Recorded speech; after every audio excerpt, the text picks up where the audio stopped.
Hi, I'm James Verdier, and welcome to the American Institute of Biological Sciences BioScience Talks, which is a forum for integrating the life sciences. On the second Wednesday of each month, and sometimes in between, we discuss the latest bioscience publications. And as a reminder, if you'd like to read more, point your browser to academic.oup.com/bioscience. Today's episode is the third in our In Their Own Words oral history series. This episode is with Dr. Diana Wall of Colorado State University, who's a past president of AIBS, and much of whose work has centered on soil ecology in the Antarctic, where there is a valley that now bears her name in recognition of her research. As always with these, you can read along with the text version in the pages of BioScience, and I'll put a link in the show notes. But let's get straight to the interview. Dr. Wall, thank you very much for joining me today. You're welcome. I'm glad to do it. Okay, so let's get straight to the questions. When did you first know that you wanted to work in the life sciences? Oh, wow. I think I wanted to do that from the time I was very young, maybe in grade school. I liked being outdoors. I liked watching things, both in the soil and the trees and the plants. And yeah, I just like being outdoors. Yeah, where did you grow up? I grew up in Lexington, Kentucky. What would you say is the biggest surprise of your career? That I would be working in Antarctica for so long. That was never something I ever thought about. What drew you there? What drew me there was trying to find a soil system that was functioning but had very few species. And that one certainly does. There's a large area that is actually ice-free, and a number of us work there. And what were you studying in that work? I was looking at, over time, climate change and does it affect the species in the soil and what they do in terms of ecosystem functioning. And what were some of the challenges unique to working in that area? Well, I think first of all, we wanted to make sure that those invertebrates were actually in those soils, and how widespread were they? You know, where were they and who were they and what were they doing in that system? And then try to draw comparisons from there to systems that were much more diverse. And what did you find, broadly speaking? Well, we found that over a period of time that we could see that if it gets a little warmer and wetter, we see that the species react very differently. There's two main species there, and one is a bacterial feeder and preys on bacteria in the soil, and the other one is more of an omnivore. It eats a number of things, but if we get an extreme event, the first thing that we learned was that the dominant species, the bacterial feeder, declines in numbers, and the large omnivore becomes more plentiful. And this is something we would expect to see under climate change? Well, we wanted to know. I don't think we expected that per se, but it was very interesting to see a shift in the community. That was, especially in soil communities, because at that time, a lot of people, we weren't thinking that soil communities would be affected very much by climate change. There's all this about buffers, and soils are a buffer, and, they can take almost anything we do to them, which is not true. And so it was, I guess, two things were important. One, that we saw that, but secondly, that we saw that at the species level. And there are so many nematodes in most soils, like just right out your door. There's so many different species in a handful of soil of nematodes that it's oftentimes we can't get down to the species level and actually see what their range is, like you would with an elephant or a bird. What is their range? And we can see that now in soils. So Antarctica almost gives you sort of a model system to look at that type of behavior. Exactly. What's the biggest difference between the way that science is conducted now and the way it was when you first started in your field? I think the biggest thing I'm noticing is there's an urgency on the part of scientists to want to pull their big data together what may be lots of little isolated studies, and see what do we know and where the gaps in science are. And I think that's true whether you're studying at the microbiome scale or whether you're studying at the global scale. It's pretty much of what can we synthesize to give us more information and understanding of how we're going to face these challenges. And what kind of roles have professional societies played in your career? And is there a single biggest event?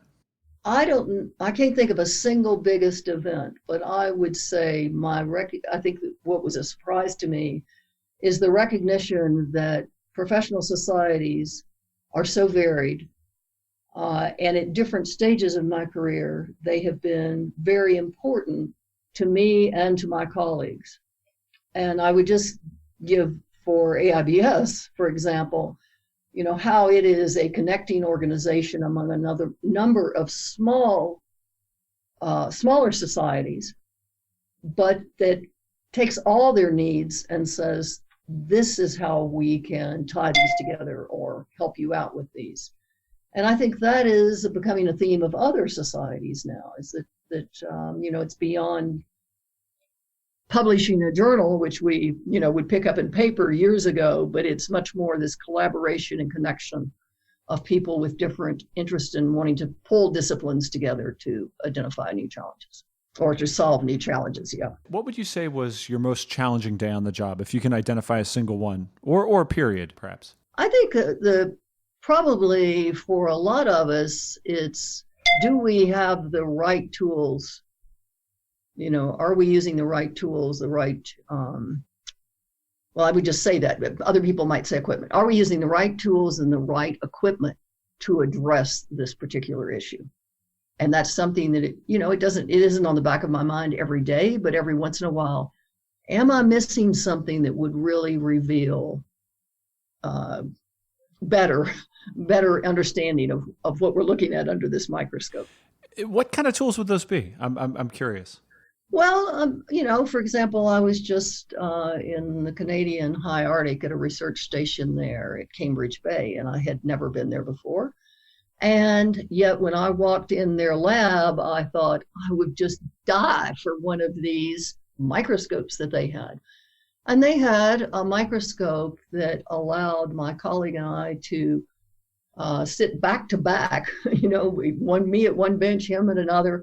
And the resolution was so great that on the screen, like if you were watching a football game, a pro football game in a big room, you would see what we see under a microscope down to the level of really crystal clear morphology of what this particular worm looked like, why it was different than another one. And boy, that sometimes takes us sitting in a microscope and going up in high level resolution. And I just think that type of thing, and the when you're doing stable isotopes, having the resolution of some of the measurements on isotopes with this, very few nematodes, for example. I just think there's the big things that are changing, and then it's also the power of what we're doing with looking at DNA and molecular tools that we didn't have 20 years ago. So I think that it's just amazing. And the way we analyze data, the way we pull together the data that we've got or different people have gotten. I think there's some major shifts, but it's making the field of soil ecology a really energizing, fast-paced field that we didn't have before. And it sounds like you may have perhaps started to answer this, but do you have a best day on the job or a best period of your career? When I'm in the field. I like being in the field a lot. I mean, I'm happiest and smiling the most when we're somewhere in the field and we're sampling and setting up an experiment or just observing. Yeah. Have those tended to be long trips, or are they brief seasons? Well, the one that we just did was just a week to the high Arctic. The ones when I was going to Antarctica were also relatively short, 4 weeks, a little bit longer, a little bit shorter. And it all has to do with weather. The ones that we do on grasslands, so we also study grasslands as kind of a higher diverse ecosystem, and we've got the shortgrass ecosystem right out near us, and then we got the tallgrass in Kansas. And then we also I've been looking at the Jornada Desert as kind of the Chihuahuan Desert at the Jornada LTER site in Las Cruces. We've been looking at comparing all these, and it's kind of a midpoint for the Antarctic desert. Oh, that's interesting. What gives it that characteristic? Is it just the kind of rugged conditions? Well, that plus deserts. Antarctica is a desert. That's why there's so much ice there, and even the terrestrial parts of the desert in Antarctica, the ice-barren land where you can't see any plants, are just a higher form of a desert. And the Chihuahuan Desert has plants, but it also has commonalities in the soils. They're high pH, they're very alkaline soils, they have lots of invertebrates and many more species than we see, and much more precipitation than we see in the Antarctic. But they are comparable in many ways. Do you have a favorite story from your time with AIBS, or another favorite story is fine too? Well, I don't know if I have a favorite story, but I can tell you that was working with the past president and the future president and the board there of many diverse disciplines was really kind of a very interesting turning point in my career, because I was already thinking about ecosystems and working on ecosystems at the ecosystem level, looking at nematodes, which was kind of interesting at that period of time. But to sit and have people on the board who really represented societies of varying different sizes and interest, and then also working with the presidents, on the board or the past president and the future president, I guess, as different colleagues, but we were all interested in biology and biological sciences, and what did we know and how did we keep taxonomy going so that we could do some of the things that we do today. And we still have that same issue of we need the taxonomists, the morphologists, the natural history people to be able to tell us what we're doing today. So I think it's not a favorite story, but I can think of days during that year that I really was learning and very excited to be able to contribute something in that way. Was that largely a cross-disciplinary effort? I just think it was the way AIBS was run. If you look at, the election every year, there are many disciplines that sit on their board. Do you have a funniest single thing or a funniest single story that comes to mind? Well, it's about me. I mean, I can't tell you one about somebody else, but I can remember that when I came to Washington, it was not something that I'm used to doing. And to go around and see all the buildings and all these famous places I'd heard about, going by the Natural History Museum and the Lincoln Memorial and all that, I just felt like I had come from outer space. And here I was to help, scientific societies was really it just seemed sometimes like I'm just a fly on the wall. This isn't really happening. It was funny to me, but that's not the funniest story I could ever think of. Right, but perhaps the funniest story is not going to make it into this publication. Yeah, I don't know. I wouldn't do that.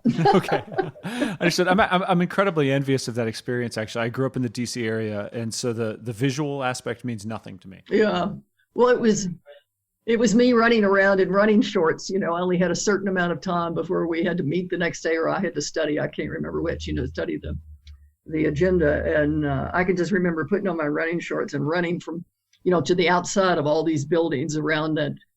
I'd call it the Oval, but I don't know what you call it now. That races from the Lincoln Memorial all the way to the Senate, the mall. Yeah, the mall. That's what I was trying to come up with. Yeah, I'd run the mall, and that was the first time that I just kept thinking, oh my God, tomorrow I'm going to be. It was just so weird to me. Oh, that sounds like fun. What event from your career do you think will be best remembered long into the future? I don't know if there's a particular event. I just hope that a number of us, my colleagues who work on these unseen, hidden food webs beneath our feet, are remembered for getting them into mainstream ecology and into the decisions we make on how we manage land. And I think for a number of years, I think this is changing, but a number of years, they really weren't considered unless they were pests or pathogens. But now there's many more ways that we are looking at the diversity of life beneath our feet. That's an excellent point. What are you working on right now? Well, right now, my main thrust is this week, is working on a paper on some Antarctic data. That's what I'm challenged with during my regular job. I mean, it's you just got to put it up there, and I haven't, school's about in session, so there's a little more energy going around. But yeah, I'm mostly working on that in the Global Soil Biodiversity Initiative. Could you describe the Global Soil Biodiversity Initiative for us a little bit? Yeah, that is the Global Soil Biodiversity Initiative is a cross-disciplinary or interdisciplinary group of scientists who want to contribute their knowledge to meeting the challenges of what are we doing to our soils and our atmosphere, and just basically learning biodiversity. And getting that information in forms that will help us manage more effectively our lands. And so we just started, like I say, it's a volunteer organization. People just sign up, but we partnered with the EU and have a beautiful Global Soil Biodiversity Atlas that teachers use. It's on our website. And fantastic pictures. And we just gathered 130 scientists together, and the EU showed us how to organize this. And then they did all this wonderful work of getting what we wrote and the pictures from all of, many, many, many scientists who study various organisms in soil. And so that is online and freely downloadable. But we also had our first meeting in Dijon in 2012. And we expected maybe 200 people, and there were 750 scientists studying everything you could possibly study that's living in the soil. And a lot of them were early career scientists, which I just think is fantastic, because now almost, 7 years later, 10 years later, they are just really cracking into this, soil, and I won't say soil, but the living soil, the organisms, and how we can manage that in different ways. And I think it's really important because a lot of the soil biodiversity scientists are in various countries where we really need that knowledge. So people are working on, there was a recent paper on where are the gaps in soil biodiversity. And, that's not something I wrote. Aaron Cameron's paper is, if you wanted to look it up, but I think there's just a big accelerated research emphasis on soils, whether it's soil microbiome, soil invertebrates, food webs, carbon transfer, nitrogen, how do you store carbon? Are the biota involved in storing carbon? Which biota, how does it vary? What's happening in the Arctic with the soils there? What happens if they were to farm the Arctic? The permafrost, how will that affect the soil biodiversity there and change the ecosystem function and what these organisms do for us in soil? So I think the Global Soil Biodiversity Initiative is just basically a big connecting ball, and it just connects and intersects lots of people and introduces them to different subjects, and they get to contribute to it. And it's just fantastic. It's fantastic. It sounds like an exciting time. Yeah, it is. If you were entering graduate school today, is there anything that you would do differently? Yeah, I would probably learn molecular biology. That would be my first thing on my list, because I just would need to know more. I would want to keep the knowledge, so I would take something that had to do with taxonomy or the natural history. I would probably add more field courses. I was mostly looking at plants when I started. So those three areas, I think, and data, how to handle data. So would you consider that to be a shift or in area of focus, or is that just additive? I would add it. So you'd be a busier graduate student. Yeah, busier. Yeah, that's right. That sounds perfect. Dr. Wall, thank you very much for joining me today. You're welcome. I enjoyed it. And that concludes this episode of BioScience Talks. Just a reminder, the journal BioScience is published by Oxford University Press on behalf of the American Institute of Biological Sciences and is made possible by the support of our members and donors. Thank you, and talk to you next time.